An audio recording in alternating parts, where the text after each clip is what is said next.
Sa buhay natin, mayroong isang mamahalin, sasambahin. Sa buhay natin, mayroong isang bukod tangis sa lahat, at ibigin ng tapat.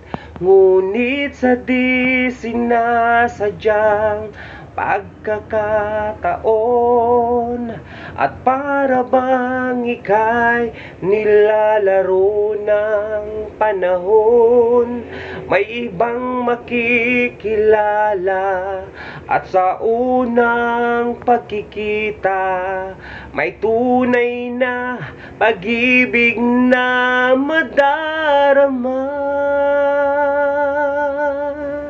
Bakit ba hindi ka nakilala nang ako'y malaya pa? At hindi ngayon ang puso ko'y may kapiling na? Bakit ba hindi ka nakilala nang ako'y nag-iisa? Sino ang ibigin? Ikaw na sana.